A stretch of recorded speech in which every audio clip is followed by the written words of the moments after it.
अच्छा जी, आज के इस लेक्चर में हम सीखेंगे कि किस तरह से अपने पोर्टफोलियो को फ्री ऑफ कॉस्ट ऑनलाइन करना है, यानी इंटरनेट के ऊपर अपलोड करना है। आ, आपका अगर ऑनलाइन पोर्टफोलियो अवेलेबल हो तो क्लाइंट्स को अट्रैक्ट करना बहुत आसान हो जाता है। अगर आप ऑनलाइन काम हासिल करना चाहते हैं तो उसके लिए ऑनलाइन पोर्टफोलियो का होना बहुत बहुत ज़रूरी है। तो मैं आज आपको सिखाऊंगा कि किस तरह से विद इन 3 डेज़ आप अपना, बल्कि विद इन 1 डे इवन, आप अगर इस सारे ट्यूटोरियल को फॉलो करोगे तो आपके लिए पोर्टफोलियो को लाइव करना बहुत आसान हो जाएगा। ठीक है जी। सबसे पहले तो ये जो प्रोजेक्ट है इसका जो लिंक है, इसकी गिटहब रिपोजिटरी का जो लिंक है वो मैंने डिस्क्रिप्शन में दे दिया हुआ है। आप वहाँ से इसको डाउनलोड कर सकते हो और इसको अपने हिसाब से कस्टमाइज़ कर सकते हो।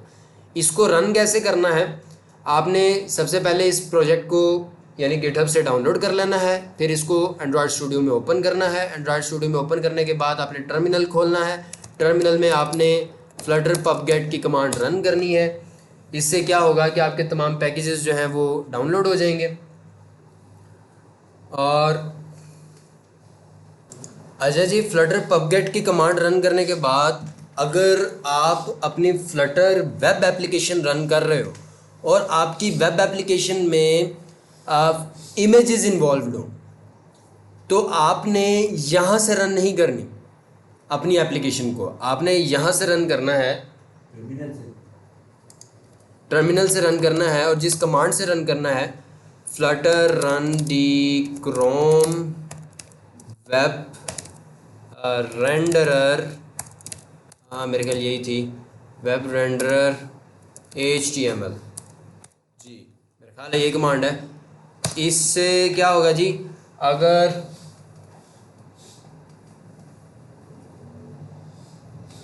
इससे क्या होगा जी, अगर आपकी वेब एप्लीकेशन में इमेजेस इन्वॉल्व हैं, जो कि डेफिनेटली आपको पता है कि जो पोर्टफोलियो वेबसाइट होती है उसके अंदर आपकी सारी होते ही ऑलमोस्ट इमेजेस हैं। आपका अपना पर्सनल प्रोफाइल पिक्चर आएगा, आपके जो प्रोजेक्ट्स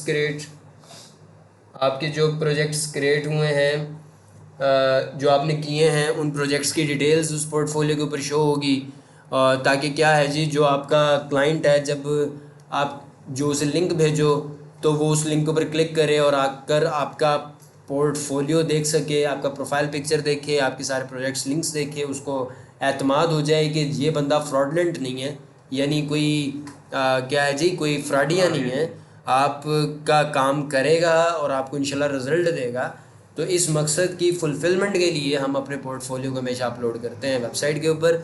और बहुत सारे लोग हैं जो क्या करते हैं जी, बहुत सारे लोग जो हैं क्या करते हैं जी, वो कहते हैं कि हम ऑनलाइन काम करना चाहते हैं, ग्राफिक डिज़ाइनर बनना चाहते हैं, ये करना चाहते हैं, वो करना चाहते हैं, लेकिन उनकी ऑनलाइन प्रेजेंस बहुत वीक होती है। तो उस ऑनलाइन प्रेजेंस को जस्टिफाई करने के लिए कम से कम आपकी पोर्टफोलियो लिंक लाजमी होना चाहिए। और उसके लिए आपको ये एक दिन का महज काम है जो आप कर कर अपना पोर्टफोलियो बना सकते हो। लेकिन इसके लिए ज़रूरी ये है कि आपके जो प्रोजेक्ट्स हैं ना, जो जो लाइव है इस वक्त, वो वाकई ही पड़े हुए हों। जैसे कि मैं भी आपको दिखाऊंगा कि मेरी कुछ प्ले स्टोर पर एप्लीकेशंस पड़ी हैं, कुछ मेरे प्रोजेक्ट्स हैं जो कोड के इन पर पड़े हैं। जैसे ही यूज़र क्लिक करे मेरे प्रोजेक्ट्स के ऊपर तो क्या है जी, उसको वाकई पे मेरे बने हुए प्रोजेक्ट्स नज़र हैं, उसको एतमाद हो कि यार ये बंदा वाकई एक डेवलपर है और अच्छा डेवलपर है। सही है। तो ये अब हमारा क्या है जी, खुल चुका है प्रोजेक्ट। ये इस वक्त क्या है जी, पोर्टफोलियो आपको मेरा शो हो रहा है। इसमें अबाउट मी पर क्लिक करूँगा मैं तो अबाउट मी का सेक्शन मेरा आ जाएगा। प्रोजेक्ट्स के ऊपर क्लिक करूँगा तो मेरे प्रोजेक्ट्स का सेक्शन आ जाएगा। अब यहाँ पर आप देखो, मैंने जो जो अभी तक प्रोजेक्ट्स बनाए हैं वो सारे यहाँ पर दिख रहे हैं। अगर मैं प्रीव्यू के बटन के ऊपर, किसी भी प्रोजेक्ट के प्रीव्यू के बटन के ऊपर क्लिक करूँगा तो बराह रास्त मैं वाक़यातन उस लिंक पर चला जाऊँगा जहाँ पर मेरा ये प्रोजेक्ट बना हुआ पड़ा है। फिर मैं अगर दूसरे प्रोजेक्ट के ऊपर क्लिक करता हूँ, multi branch business mobile POS system, इसके ऊपर मैं क्लिक करता हूँ तो ये डायरेक्टली मुझे कहाँ लेकर जा रहा है, जहाँ पर मेरा ये प्रोजेक्ट बना हुआ पड़ा है। ठीक है जी। इसी तरह अगर मैं अपने तीसरे प्रोजेक्ट के ऊपर क्लिक करूं तो ये मुझे डायरेक्टली प्ले स्टोर के ऊपर ले जाएगा जहां पर मेरी ये एप्लीकेशन बनी हुई पड़ी है, और वो बंदा मेरे इस अकाउंट से भी कंफर्म कर सकता है कि जो बिल द कोडर इसकी यहाँ पर भी यही नाम है, और यहाँ पर जो ये बंदा अपने आप को शो अप करा रहा है बिलाल सईद, ऊपर बिल लिखा हुआ आ रहा है, सरनेम इसका बिल द कोडर है, तो यहाँ से भी उसको कंफर्म हो जाएगा। जब वो बिल द कोडर के ऊपर क्लिक करेगा और यहाँ पर जाएगा तो उसे यहाँ पर भी मेरा इमेज नज़र आएगा, जिस पर उसको मेरा इमेज नज़र आएगा, जिससे उसकी एतमाद में मज़ीद इजाफ़ा होगा। तो इस तरह से ये आपका जो प्रोजेक्ट्स का सेक्शन है ये आपको पड़ा हुआ नज़र आएगा। और क्या है जी, आपने अगर इसको कस्टमाइज़ करना है, इसके अंदर अपने हिसाब से चेंजेस करने हैं, तो जो मेजर जगह है वो आप कोड में जाएंगे और जाके कॉन्फ़िग में I think data, let me find out ji, app assets हैं, ऐप कलर्स हैं, ऐप कॉन्स्टेंट्स हैं जी। यहाँ पर जो है आप अपनी तमाम तर डिटेल्स दोगे कि आप कौन कौन सी सर्विसेज प्रोवाइड कर रहे हो ऐप कॉन्स्टेंट्स की फ़ाइल में, और यहाँ पर आप अपने प्रोजेक्ट्स की डिटेल्स बताओगे, प्रोजेक्ट का नाम बताओगे, उसकी इमेज यूआरएल बताओगे, उसका जो डेस्कटॉप उसका जो डिस्क्रिप्शन है वो बताओगे, और प्रीव्यू लिंक बताओगे कि यानी उस जगह पर आपका इस प्रोजेक्ट के क्लिक पर चला जाए जहाँ पर आपका ये प्रोजेक्ट पड़ा हुआ है। ठीक है जी। और ऐप्स इसी तरह यहाँ पर आपने सारे अपने प्रोजेक्ट्स की डिटेल्स देनी है ऐप कॉन्स्टेंट्स की फ़ाइल में। फिर आप ऐप स्ट्रिंग्स में चले जाओगे और यहाँ पर आप अपना नाम चेंज करोगे, अपना एक्सपीरियंस शेयर करोगे। एक्चुअली मेरा एक्सपीरियंस है अबाउट 7 years, ये गलत था, इसको हम चेंज कर देते हैं। इस तरह से जो भी आपने चेंजेस करने हो आप चेंजेस कर लोगे अपने हिसाब से, और सिंपली आप ये चेंजेस करने के बाद यहाँ पर आप अपने सोशल लिंक्स जो हैं वो चेंज कर सकते हो। ये सोशल लिंक्स मैंने चेंज नहीं किए थे, सोशल लिंक्स हम चेंज कर लेते हैं।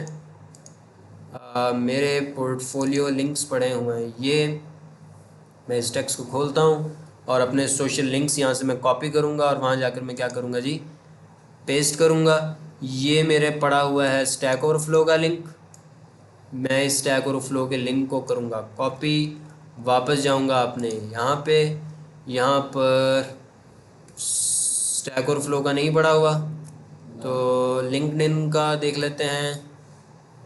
लिंक्डइन का प्रोफाइल भी मेरा यहाँ पर नहीं पड़ा हुआ, तो इसमें मुझे वैसे कपल ऑफ चेंजेस करने पड़ेंगे। मुझे फेसबुक का आइकन चेंज करना पड़ेगा, ट्विटर लिंक्डइन का आइकन चेंज करना पड़ेगा। आई थिंक इसमें जो है सरदस्त हम ये रहने देते हैं क्योंकि ट्यूटोरियल इस तरह से लंबा हो जाएगा। बहरहाल आप सोशल लिंक्स यहाँ पर अपने हिसाब से डाल सकते हैं। ये डालने के बाद आप अपनी एप्लीकेशन रीस्टार्ट करेंगे, शिफ्ट आर से टर्मिनल में जाएंगे, क्लिक करेंगे और शिफ्ट आर दबाएंगे, और यहाँ पर आपका जो है वो प्रोजेक्ट जो है जहाँ पर चल रहा है इस वक्त, यहाँ पर चल रहा है, यहाँ पर आप देखिए वो +4 से कितना हो गया जी, +7 हो गया। ठीक है, तो इस तरह से आप क्या करोगे, आप इसको अपने हिसाब से क्रिएट कर लोगे। क्रिएट करने के बाद अब हमारा जो नेक्स्ट टारगेट है, हमने इसको अपलोड करना है फ्री ऑफ कॉस्ट इंटरनेट के ऊपर, कि हम बस सिंपली लिंक शेयर करें। अभी जो ये एप्लीकेशन चल रही है वो लोकल होस्ट पे चल रही है, यानी आपके कंप्यूटर के साथ कनेक्टेड ही चल रही है। अब हम क्या चाहते हैं कि ये इंटरनेट पर अपलोड हो जाए, तो उसके लिए हम क्या करेंगे, बहुत ही आसान तरीका है। सबसे पहले हम अपनी इस एप्लीकेशन को फायरबेस के साथ कनेक्ट करेंगे। पिछले ट्यूटोरियल्स में मैं ये दिखा चुका हूँ कि इसको कनेक्ट कैसे करना है। बहरहाल ये एक दफ़ा हम फिर से रिपीट कर रहे हैं, आपकी रिवीजन हो जाएगी। तो हम अपने इसका नाम रख लेते हैं माय पोर्टफोलियो, इस प्रोजेक्ट का नाम रख लेते हैं। एक्सेप्ट करते हैं, आई कंफर्म करते हैं, कंटिन्यू करते हैं। उसके बाद गूगल एनालिटिक्स को इनेबल्ड रहने देते हैं, लोकेशन यूनाइटेड स्टेट्स ही रहने देते हैं, टर्म्स को एक्सेप्ट करते हैं, प्रोजेक्ट क्रिएट करते हैं। इसके बाद हम क्या करेंगे, हम जो है होस्टिंग सेक्शन जो है हमारा उसको हम एक्टिवेट करेंगे, क्योंकि इस वक्त हमें इस प्रोजेक्ट में ना तो स्टोरेज चाहिए, ना तो ऑथेंटिकेशन चाहिए, ना तो फायर स्टोर चाहिए। हमें सीधा सीधा इस प्रोजेक्ट में क्या चाहिए, सिर्फ होस्टिंग चाहिए। तो जैसे ही हमारा ये प्रोजेक्ट क्रिएट हो जाएगा, हम होस्टिंग सेक्शन को जो है वो इनेबल करेंगे और उसके बाद अपनी एप्लीकेशन को इस फायरबेस प्रोजेक्ट के साथ कनेक्ट करेंगे और फिर कुछ कमांड्स की मदद से अपनी फ्लटर वेब एप्लीकेशन जो हमारी पोर्टफोलियो वेबसाइट है उसको बिल्ड करके यहाँ पर अपलोड करेंगे। ये सारा तरीकाकार है जो मैंने आपको बता दी है। अब उसी को मैं फॉलो करते हुए आपको यहाँ पर बनाकर दिखाता हूँ। सिंपली पहले क्या करेंगे, बिल्ड में जाएंगे, यहाँ से आपने होस्टिंग सेक्शन को खोल लेना है। होस्टिंग सेक्शन आपका आ गया, यहाँ से आपने गेट स्टार्टेड में चले जाना है। गेट स्टार्टेड के बाद आपको इसने बोला हुआ है कि आपने अपने टर्मिनल में फ्लटर वेब के जो आपके फ्लटर की एप्लीकेशन है उसके टर्मिनल में ये कमांड रन करनी है, जो कि हम ऑलरेडी मैं आपको सारा बता चुका हूँ कैसे करनी है। बहरहाल ये वाला प्रोसीजर भी हम रिपीट करेंगे। ये कमांड रन करनी है। उसके बाद नेक्स्ट का बटन आपने क्लिक कर देना है। फायरबेस लॉगिन, फायरबेस इनिट, ये कमांड सारे मैं आपको बता चुका हूँ। फिर फायरबेस डिप्लॉय, ये कमांड मैं आपको बता चुका हूँ, लेकिन ये भी मैं सारी कमांड दोबारा से रिपीट करूँगा। उसके बाद हम किस लिंक के ऊपर अपलोड करना चाहते हैं ये, उसके लिए आपको क्या करना पड़ेगा, प्रोजेक्ट सेटिंग्स में जाना पड़ेगा। वहाँ पर जाके आपको यहाँ पर एक वेबसाइट क्रिएट करनी पड़ेगी। क्या करनी की पड़ेगी? वेबसाइट। मैं दोबारा से आपको जाकर दिखा देता हूँ। प्रोजेक्ट ओवरव्यू के प्रोजेक्ट सेटिंग्स में जाना है और यहाँ पर जाकर ये वेब का आइकन बना हुआ है, इस वेब के ऊपर क्लिक करना है। आप अपनी वेब को कोई निक नेम दोगे, जैसे मैं कह देता हूँ माई पोर्टफोलियो। और अब मैं जनाब इसकी फायरबेस होस्टिंग यहाँ से सेट करूँगा, बल्कि माई पोर्टफोलियो की बजाय मैं इसे कह देता हूँ बिल्ड द कोडर। और मैं इस ऐप को क्या करता हूँ जी, रजिस्टर करने से पहले मैं create a new site, sorry ये माई पोर्टफोलियो 16 17 93 ये अजीब लग रहा है, तो मैं क्या करता हूँ एक न्यू साइट यहाँ पर क्रिएट करता हूँ और उसका मैं अपने से नाम रखता हूँ। मैं कहता हूँ बिल्ड द कोडर के नाम से भाई कोई वेबसाइट अवेलेबल है। तो अगर ये वेबसाइट अवेलेबल ना होती तो यहाँ पर मुझे नीचे एरर आ जाना था। अगर आपको ऐसा कोई एरर आए तो आपने कोई और नाम लिखना है। फिर अभी फ़िलहाल मुझे एरर नहीं आया, इसका मतलब फायरबेस होस्टिंग में इस नाम से साइट अवेलेबल है। अब मैं यहाँ पर क्या करूँगा, ऐप को क्या कर दूँगा, रजिस्टर कर दूँगा। Build the coder dot web dot app के नाम से ये मेरी एक फ्री लिंक जो है वो क्रिएट हो जाएगा।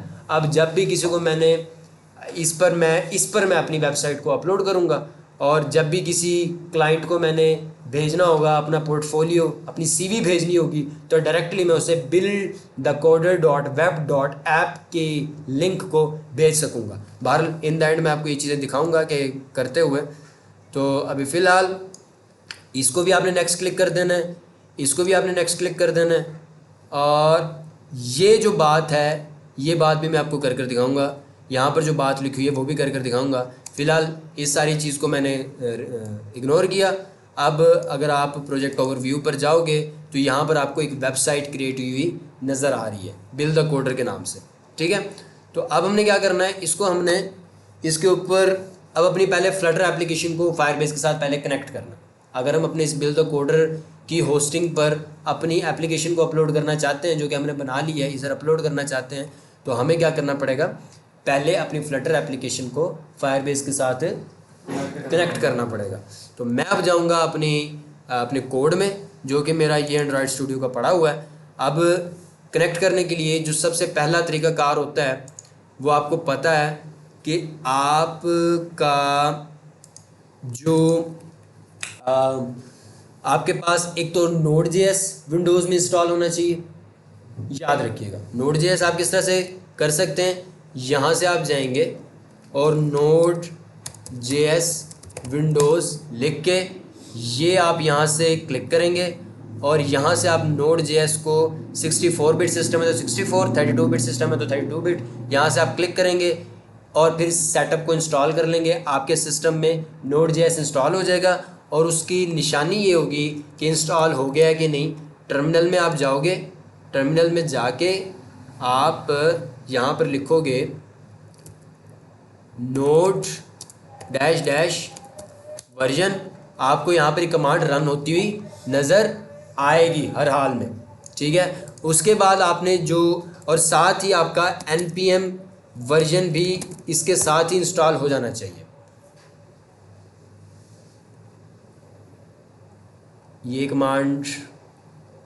ये npm वर्जन की कमांड भी रन हो जाएगी। इसका मतलब आपका नोड भी इंस्टॉल्ड है, npm भी इंस्टॉल्ड है। फिर आपको जो दूसरी चीज़ इंस्टॉल करनी है वो गिट इंस्टॉल करना है। गिट डाउनलोड लिखिएगा यहाँ पर जब आप गिट डाउनलोड लिखेंगे तो आपके सामने ये पहला लिंक आ जाएगा गिट डाउनलोड्स का। इसके ऊपर आप क्लिक कीजिएगा। इसका भी सेटअप बिल्कुल नोड जेएस के सेटअप की तरह होगा। इसको आपने इंस्टॉल कर लेना है। मैं दिखा देता हूँ आपको। अच्छा, आपका जब आप गिट डाउनलोड्स के वो क्लिक कर लेंगे तो ये पेज ओपन हो जाएगा, जहाँ पर आप डाउनलोड फॉर विंडोज़ क्लिक करेंगे और फिर इसका सारे कस्टम नेक्स्ट नेक्स्ट नेक्स्ट करते जाइएगा और गिट भी आपका डाउनलोड हो जाएगा।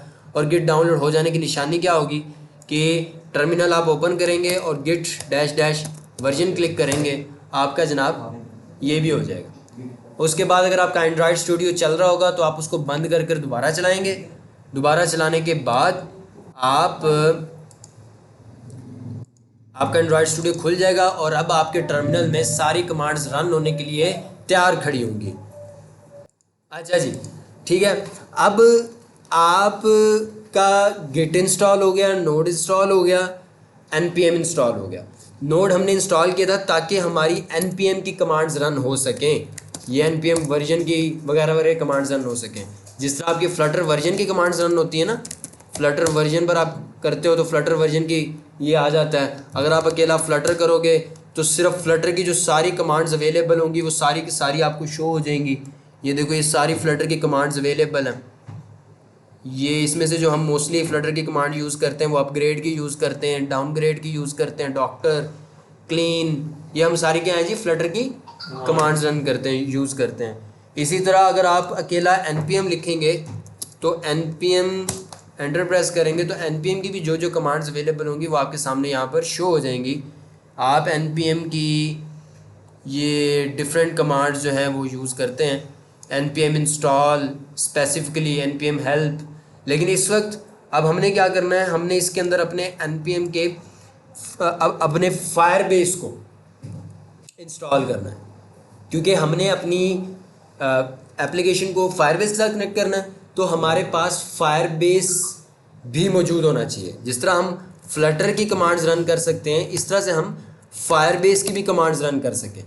तो इस काम के लिए हमें npm की मदद लेनी होगी।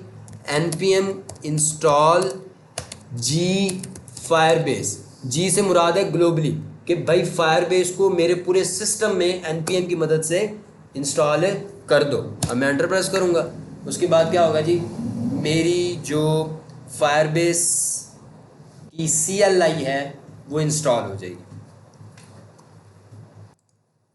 ये इंस्टॉल हो रही है। अब इससे पहले आपको क्या करना पड़ता था, आपको पहले किसी सर्वर पर सब्सक्रिप्शन ख़रीदनी पड़ती थी। जैसे ये GoDaddy है, godaddy.com, या फिर hostinger.com, ये, या फिर एक मेरे ख्याल से एक और भी काफ़ी इस तरह के सर्वर्स हैं जिसके ऊपर आप अपनी वेबसाइट्स को अपलोड करते हो। उसके लिए आपको पहले पैसे भरने पड़ते थे वगैरह वगैरह, कितने डॉलर भरो, इतने डॉलर भरो। लेकिन फायरबेस वालों ने हमारे लिए काम आसान कर दिया कि इनिशियली हम कोई भी अपना प्रोजेक्ट जो है, कोई भी अपनी साइट जो है फ्री ऑफ कॉस्ट अपलोड कर सकते हैं। और जब कभी हम उसको अपनी किसी कस्टम डोमेन के ऊपर अपलोड करना चाहें तो फिर हम अपनी साइट को ट्रांसफ़र भी कर सकते हैं। कस्टम डोमेन से क्या मुराद है ये मैं आपको फ्यूचर में बताऊंगा। ये अब ये जो डोमेन है ना, ये कस्टम डोमेन है। ये क्या है जी, कस्टम डोमेन है। लेकिन जो फायरबेस की सारी डोमेन्स होती हैं उसके आखिर में .com नहीं आता, .web.app आता है। कस्टम डोमेन मतलब जो हम खुद खरीदी जाए, जो आप खुद खरीदी जाए, बिल्कुल अपनी मर्जी से डिज़ाइन कर देते हैं, बिल्कुल।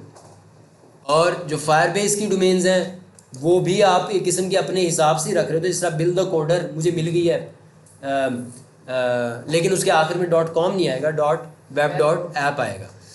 तो अगर मुझे .com वाली चाहिए तो मुझे उसके लिए पैसे भरने पड़ेंगे और उसकी मुझे भी ज़रूरत कोई ख़ास ये है ही नहीं। मैंने क्लाइंट्स को खुद रीच करना है, क्लाइंट्स ने मुझे भी खुद रीच नहीं करना। अगर तो मैंने कोई इसके ऊपर ऐड चलानी होती, गूगल के ऊपर कोई इस तरह का हिसाब करना होता तो फिर तो मुझे ज़रूरत होती इसकी। लेकिन अब चूँकि मैं डायरेक्टली ये क्या है जी, अभी मुझे सिर्फ एक लिंक चाहिए जिस पर मेरा ऑनलाइन ये सारा साइट पड़ी हो, तो उसके लिए मैं फिलहाल Firebase free of cost use करने जा रहा हूँ। तो अब हम देखते हैं फायरबेस हमारा इंस्टॉल हो गया या नहीं हो गया। अच्छा जी, जब आपकी कमांड वो रन हो जाएगी, फायरबेस इंस्टॉल हो जाएगा, तो उसके बाद अगर आप ये वाली कमांड रन करोगे फायरबेस वर्जन की, तो आपका बाकायदा तौर पर ये कमांड रन होगी फायरबेस वर्जन की। और इसके बाद इस फायरबेस की CLI को यानी इस फायरबेस की कमांड्स को यूज़ करते हुए आप अपनी एप्लीकेशन को अपनी फायरबेस के साथ कनेक्ट कर लोगे। आपको पता होना चाहिए ये फायरबेस सबके लिए फ्री ऑफ कॉस्ट है। अगर आपको फायरबेस का पोर्टफोलियो खोलना है तो आपके पास सिर्फ और सिर्फ क्या होना चाहिए, आपके पास एक गूगल का अकाउंट सिर्फ होना चाहिए जो कि साइंड इन होना चाहिए इस तरह से, और उसके बाद आप सिंपली फायरबेस कंसोल लिख कर खोलें।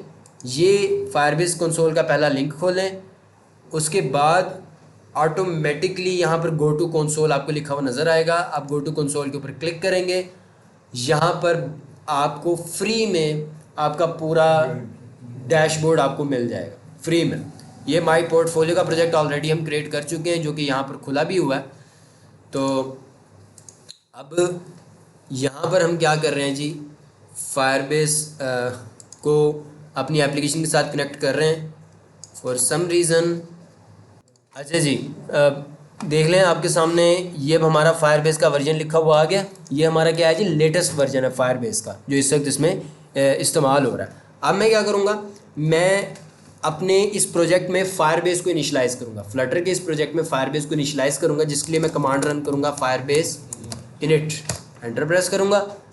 अब फायरबेस इनिशलाइज करने से पहले what I must do is Firebase login, sorry. तो मैं प्लस का बटन प्रेस करता हूँ और इस टर्मिनल को बंद करता हूँ। सबसे पहले मैंने लॉगिन करना है फायरबेस के अंदर, तो उसके लिए मैं फायरबेस लॉगिन की कमांड पहले रन करूँगा और कंफर्म करूँगा कि क्या बिल द कोडर 046@gmail.com के साथ मेरा साइंड इन अकाउंट है या नहीं। नो, मेरा अकाउंट जो skillsup@gmail.com के साथ साइंड इन है, जबकि मुझे जिसमें मेरा प्रोजेक्ट क्रिएट हुआ है वो जो अकाउंट है वो कौन सा है जी, बिल द कोडर 046। तो मुझे इस फायरबेस को पहले तो लॉग आउट करना पड़ेगा CLI में से, फायरबेस लॉग आउट। इसके बाद मैं दोबारा से फायरबेस लॉग इन करूँगा और लॉग इन करते हुए मैं skillsup@gmail.com के क्या है जी अकाउंट को क्लिक नहीं करूँगा, बल्कि बिल द कोडर 046 के अकाउंट को क्लिक करूँगा। तो मैं क्या करता हूँ, फायरबेस लॉग इन दोबारा से रन करता हूँ। अब क्या होगा जी, दोबारा से लॉगिन होगा मेरा, और उस लॉगिन को करते हुए यहाँ से मैं शिफ्ट Y का बटन प्रेस करूँगा, एंटर प्रेस करूँगा। अब ऑटोमेटिकली मेरा ब्राउज़र खुल जाएगा। यहाँ पर बिल द कोडर मुझे नज़र नहीं आ रहा। मैं क्या करूँगा, इस ऊपर वाले लिंक को, बल्कि इसको मैं बंद कर दूँगा, और ये जो सारा लिंक है ना मेरा, इसे मैं कॉपी करूँगा और मैं बिल द कोडर वाली क्रोम के उसमें चला जाऊँगा, ब्राउज़र में प्लस का बटन क्लिक करूँगा और यहाँ पर वो जो टर्मिनल से मैंने लिंक कॉपी किया था उसे मैं यहाँ पेस्ट करूँगा, और अब ऑटोमेटिकली मेरा यहाँ पर वो मांगेगा बिल द कोडर 046 साइन इन के लिए। यहाँ पर मैं क्लिक करूँगा।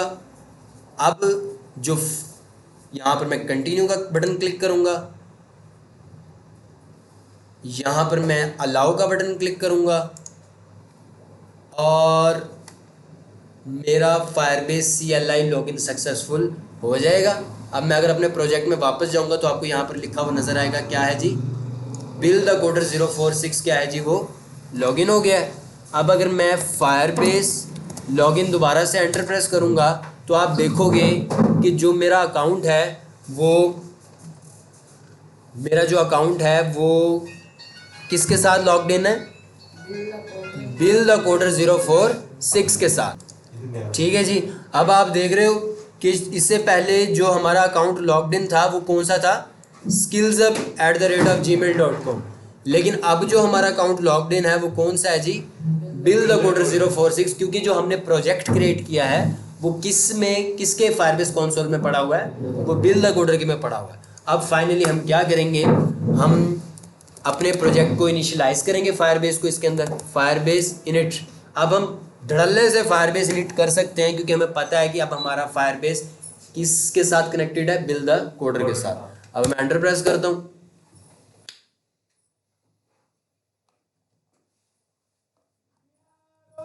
ये जनाब जैसे आप फायरबेस इनिट की कमांड रन करोगे यहाँ पर लिखा हुआ आएगा are you ready to proceed, shift Y.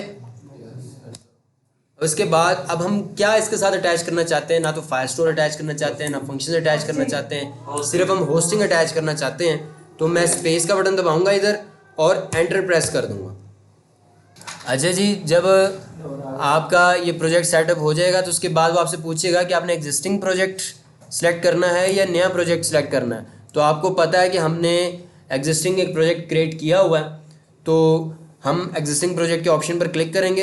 ये याद रहे कि इनके दरमियान स्विच करने के लिए आप एरोज़ का बटन क्लिक करते हो, एरोज़ का बटन यूज़ करते हो, और जिस ऑप्शन को आपने सेलेक्ट करना है वहाँ पर आप एंटर प्रेस करोगे।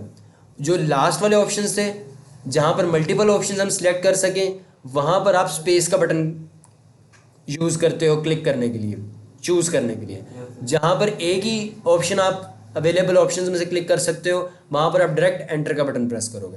अब इन सारे ऑप्शन में से हम सिर्फ एक ही ऑप्शन सेलेक्ट कर सकते हैं, तो यहाँ पर हम उस ऑप्शन के ऊपर जाकर सीधा एंटर का बटन प्रेस करेंगे। अब बिल द कोडर में आपको पता है सिर्फ एक ही प्रोजेक्ट पड़ा हुआ है, माई पोर्टफोलियो का। अगर हमने वहाँ पर ज़्यादा सारे प्रोजेक्ट क्रिएट किए होते तो यहाँ पर आपको ज़्यादा सारे प्रोजेक्ट नज़र आने थे। तो माई पोर्टफोलियो यहाँ पर क्रिएट हुआ है, एंटर प्रेस करेंगे, होस्टिंग का सेटअप होगा जी। अच्छा, यहाँ पर आपने पब्लिक की बजाय लिखना है build/web, एंटर प्रेस करना है, एन प्रेस करना है, फिर एन प्रेस करना है। आपकी साइट जो है, आपका फ्लटर प्रोजेक्ट जो है फायरबेस के साथ इस तरह से इनिशियलाइज हो जाएगा। फायरबेस इनिशियलाइजेशन कंप्लीट का आपको नीचे ये मैसेज आ जाएगा, और उसके बाद आपकी ऑटोमेटिकली 2 फाइल्स नई क्रिएट होंगी यहाँ पर। ये भी हमें यहाँ शो नहीं हो रही। हम एक दफ़ा प्रोजेक्ट को क्लैप्स करके दोबारा से एक्सपेंड करते हैं, और अब आप देखो यहाँ पर ये फायरबेस सोर्स और एक नई फाइल फायरबेस जेसन, ये 2 फाइल्स आपकी क्रिएट हो जाएगी। हाँ, फायरबेस कॉन्फ़िगर वो अब करेंगे। अब ठीक है, अब ये फायरबेस सोर्स और फायरबेस जेसन आपकी हो गई है। फायरबेस कॉन्फ़िगर तब करना होता है, फ्लटर फायर कॉन्फ़िगर, जब आपने फायर स्टोर इस्तेमाल करना हो।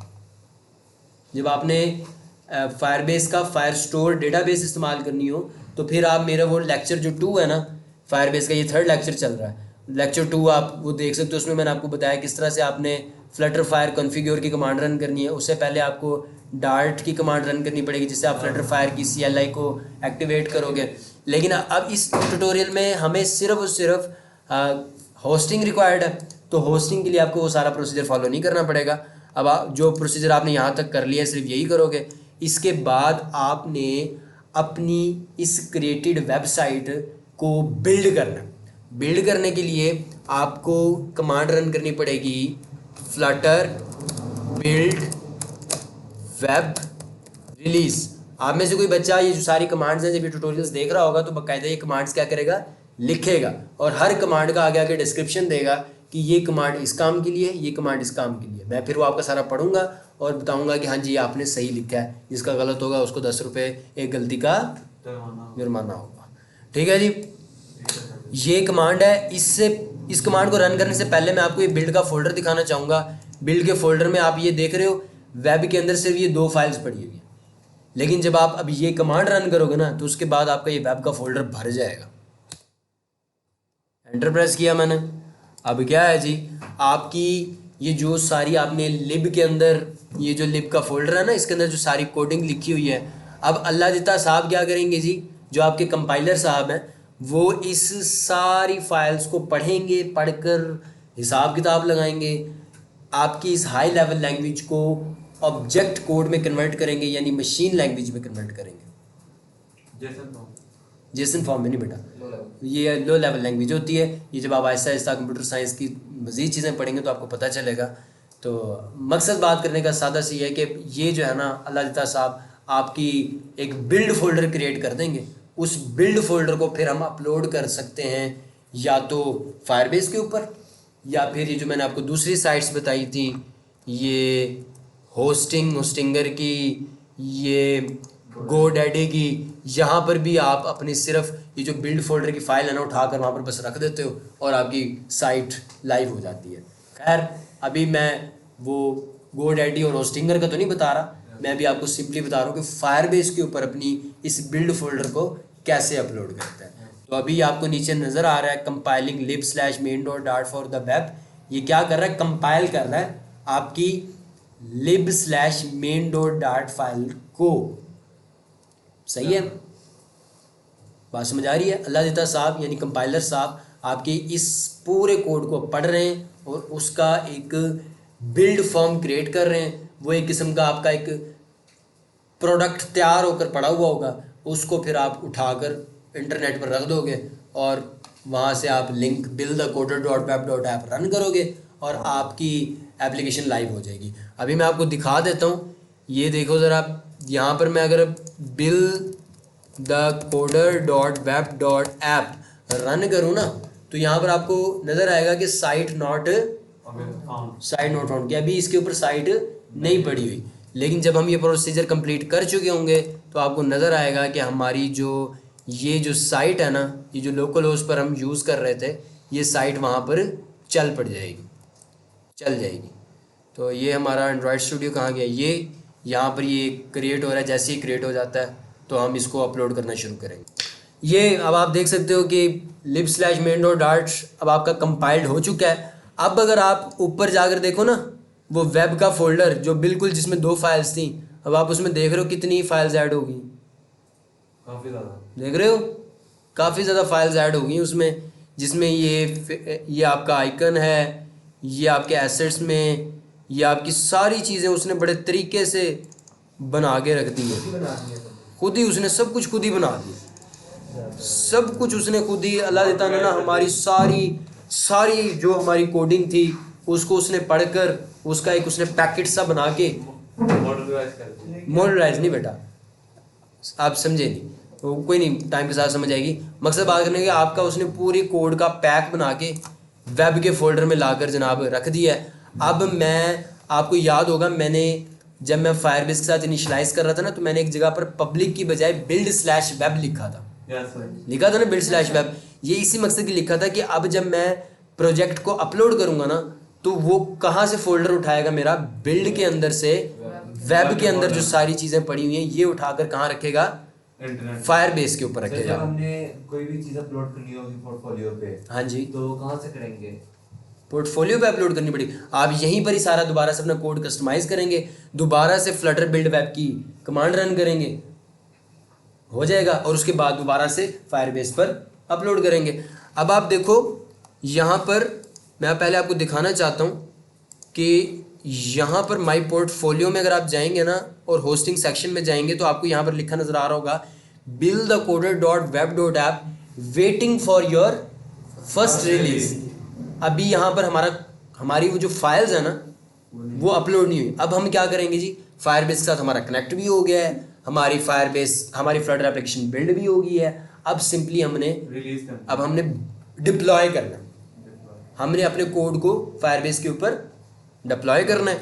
तो उस काम के लिए हम दोबारा से अपने एंड्रॉयड स्टूडियो को ओपन करेंगे। एंड्रॉयड स्टूडियो को ओपन करने के बाद यहाँ पर फायरबेस सोर्स में नहीं जी, यहाँ पर हम पब्लिक के नीचे लिखेंगे साइट और यहाँ पर हम देंगे डबल कोट्स में build the coder, that's it। .web.app नहीं लिखना, इसके आगे .web.app नहीं लिखना, सिर्फ .web.app से पीछे जो लिंक हमने क्रिएट किया था वहाँ पर सिर्फ वही लिखना है। अब लिखने के बाद आप सिंपली यहाँ पर कमांड रन करेंगे firebase deploy only hosting, ठीक है जी। अब मैं एंटर प्रेस करूँगा और मेरा ये जो फोल्डर है बिल्ड के अंदर वेब का जो फोल्डर है ये सारा उठ के कहाँ चला जाएगा? अल्लाह अल्लाह और खैर सल्ला। लेट्स सी कि क्या सब कुछ फिट तरीके से होता है। अच्छा ये देख लो कि ना, ये देखो अब जो है होस्टिंग की कमांड हमने रन की थी और आपकी ऑटोमेटिकली कंपाइलर साहब ने ये सारी कमांड्स रन की। रन करने के बाद अब आपकी इस यूआरएल के ऊपर आपकी जो साइट है वो अपलोड हो चुकी है। अब हम इसको यूआरएल को करते हैं कॉपी और जाकर चेक करते हैं कि क्या हमारा जो पोर्टफोलियो है वो लाइव हो चुका है या नहीं। मैं इसकी जगह यहाँ पर लिखूँगा Ctrl+V और एंटर प्रेस करूँगा और देखते हैं कि क्या रन होता है। अभी थोड़ी देर पहले यहाँ पर क्या आ रहा था? Site not found. अब उसको साइट फाउंड हो गई है। अब वो ये हमारी स्प्लैश स्क्रीन है। स्प्लैश स्क्रीन के बाद यहाँ पर हमारी वेब खुल जाएगी इंशाल्लाह। Let's see.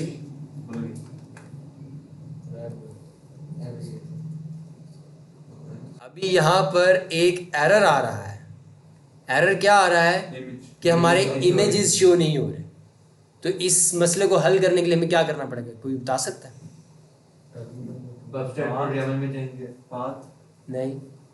नहीं वैसे मैंने आपके सामने थोड़ी देर पहले एक चीज आपको बताई भी थी, लेकिन आप हो चुके अकल के अंधे। यहाँ से हम रन करेंगे जो आपने कहा था, टर्मिनल में जाकर हमने रन करना। हम लोगों ने यहाँ से रन नहीं करनी, हम लोगों टर्मिनल से रन करनी है। टर्मिनल से तो रन करनी है। टर्मिनल से हम लोकल होस्ट पर पहले रन कर रहे थे और हमारे इमेजेस शो करवाने के लिए हमने एक टैग ऐड किया था।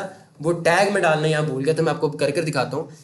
एक हम कर रहे थे कमांड रन, लोकली तौर पर रन करने के लिए हम कमांड रन कर रहे थे flutter run d क्रोम, और साथ हम आगे एक टैग ऐड कर रहे थे ये वाला। ठीक है जी, यही टैग अब हमने ऐड करना है जब हम अपनी वेबसाइट को बिल्ड कर रहे होंगे।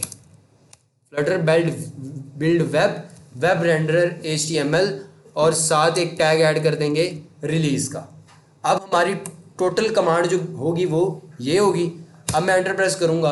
अब जब मेरी वेबसाइट बिल्ड होगी तो ऑटोमेटिकली वो यहाँ पर बिल्ड वेब के फोल्डर के साथ रिप्लेस हो जाएगी। नया वेब फोल्डर एक किस्म का क्रिएट हो जाएगा, और जो ये जब क्रिएट होगा उसके बाद मैं दोबारा से डिप्लॉय की कमांड रन करूँगा। सही है, और फिर इमेजेस आ जाए। तो वेट करते हैं कि हमारी दोबारा से वेबसाइट कंपाइल हो जाए।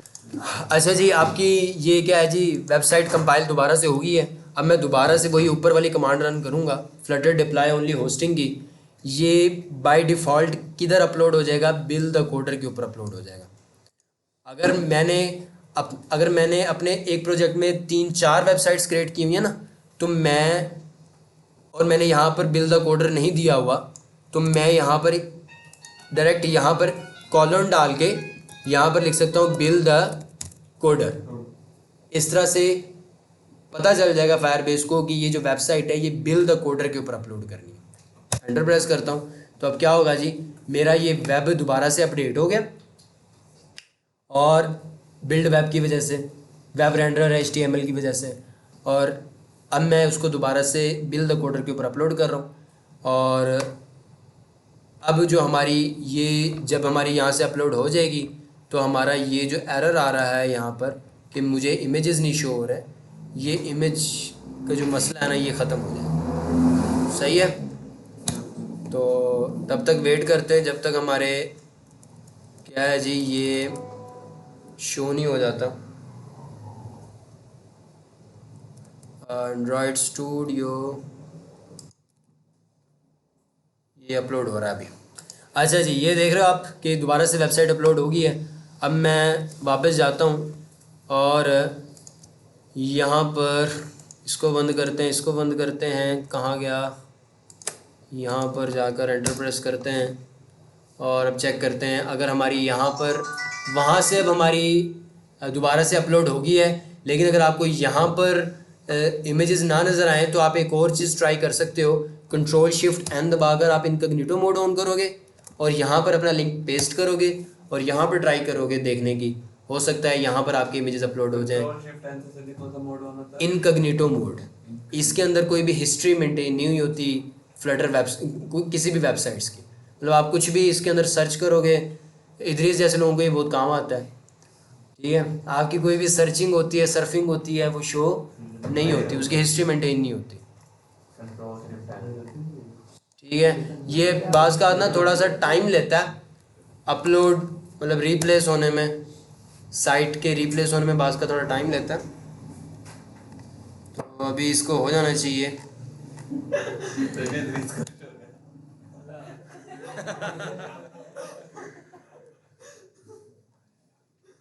अच्छा, आपको वाकई नहीं पता था? आप में से कितने बच्चों को इस बात का नहीं पता था? किसी को भी नहीं। आपको नहीं पता था? ये वाला इनकग्निटो मोड। इनकग्निटो मोड, ये क्रोम का इनकग्निटो mode.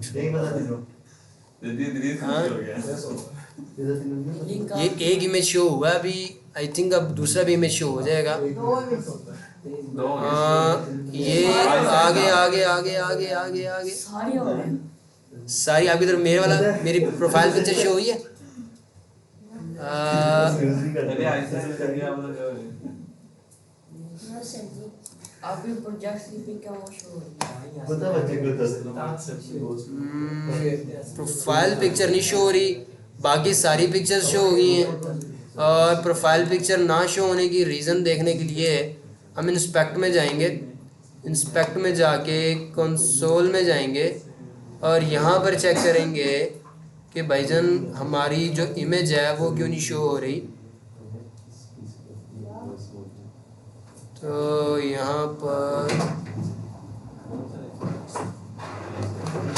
fallback font will be used।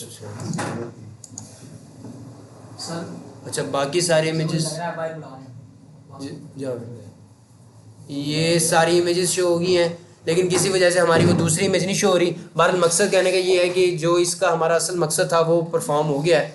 क्या मकसद परफॉर्म हो गया है कि हमने अपनी साइट जो है वो लाइव कर दी है। आप अपनी जगह पर भी अब इस बिल्ड द कोडर को सर्च करके देख सकते हो, आप सबके पास ये एप्लीकेशन अब चल रही होगी। इसका इमेज क्यों नहीं शो हो रहा, ये मैं इस मसले को बाद में देखूंगा।